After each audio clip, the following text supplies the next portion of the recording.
Hi friends, and welcome back to the ICW Exchange. I'm your host, Jocelyn Fetting, and I'm really happy you're here with me today.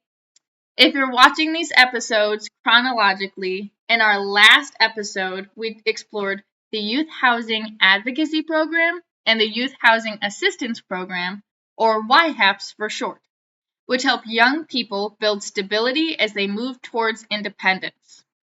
Today, we're going to be talking about another key program designed for those taking their next big step, the Foster Youth to Independence Program, or FYI.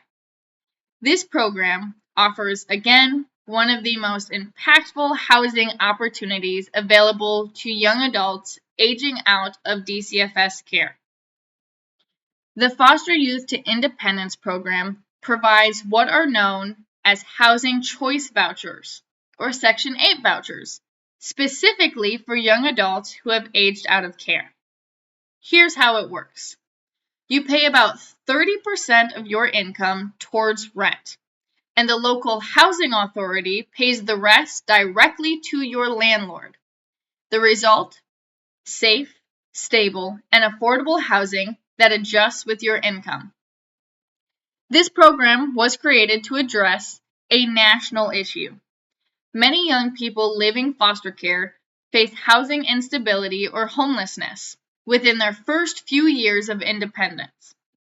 FYI was designed to change that, to give young adults a fair and supportive start. Illinois began offering FYI vouchers in just a couple of regions, but the program has expanded statewide, now including areas like Cook County or the Chicagoland area, DuPage, Lake, Rockford, Carbondale, and other counties. To qualify for FYI, you must have aged out of DCFS care or be in the process of doing so, and you must move into your unit before your 25th birthday.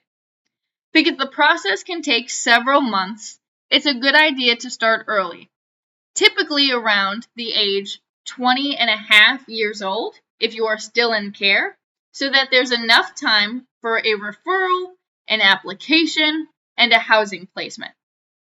This program also requires a referral, which can be submitted by your caseworker or through the DCFS Office of Housing and Cash Assistance. That referral starts the process and connects you with the local housing authority that issues the voucher. Once your referral is accepted, you'll complete an intake process with the housing authority to determine your rent portion and eligibility. Additionally, you must find an apartment that fits your liking, accommodates your needs, and is located in the area your voucher is accepted. When you move into your apartment, your DCFS case officially closes, since the federal housing program takes over funding. But that doesn't mean you lose support. You can still access aftercare services and housing advocacy through DCFS programs like FACs until age 23. FYI is meant to be a transition, not a cutoff, helping you move from system-based care to fully independent living with structure, guidance, and stability. Applying for FYI involves a few important steps, and preparing early makes things go much smoother. You will need your Social Security card, your birth certificate, a valid photo ID or driver's license, proof of income such as pay stubs, Cash App, Venmo records, or a statement from your employer. And finally, if you are a parent, you will also need your child's birth certificate and Social Security card as well.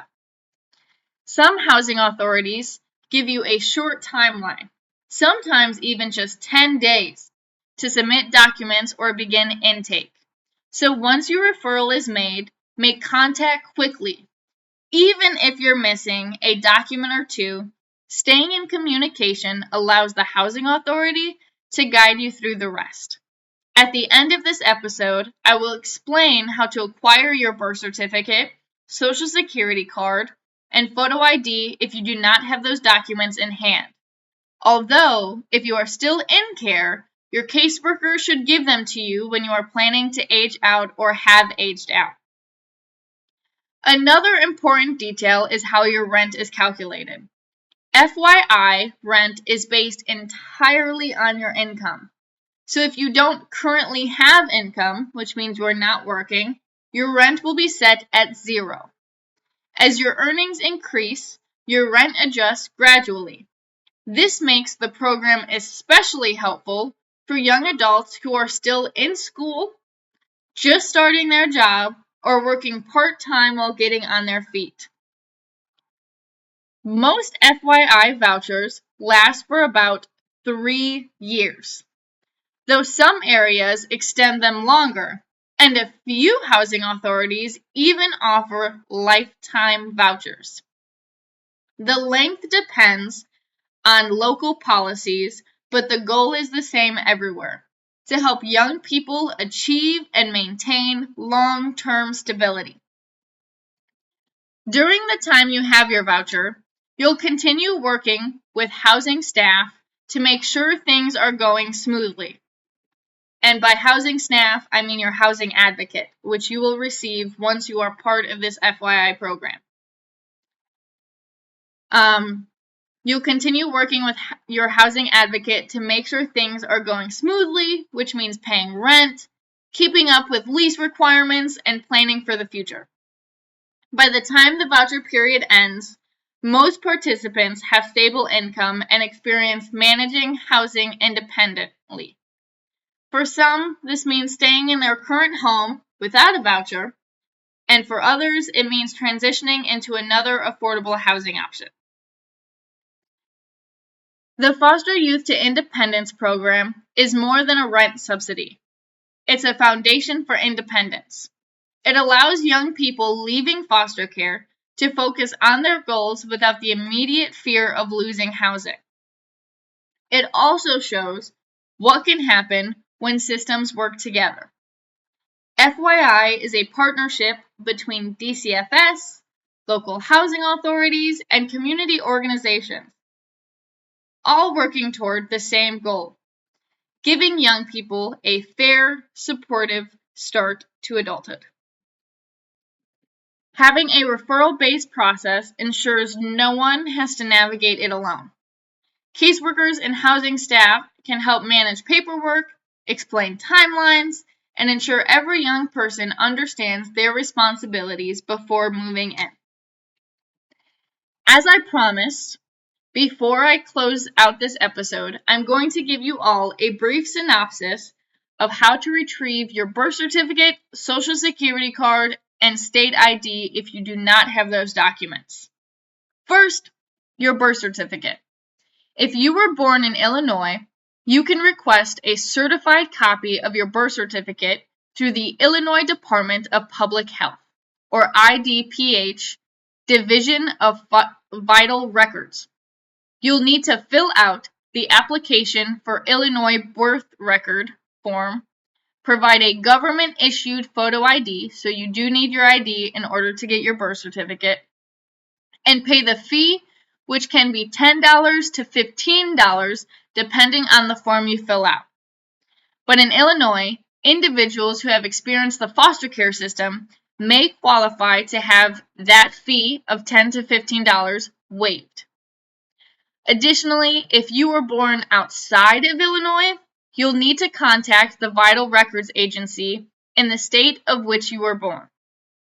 Next, your social security card.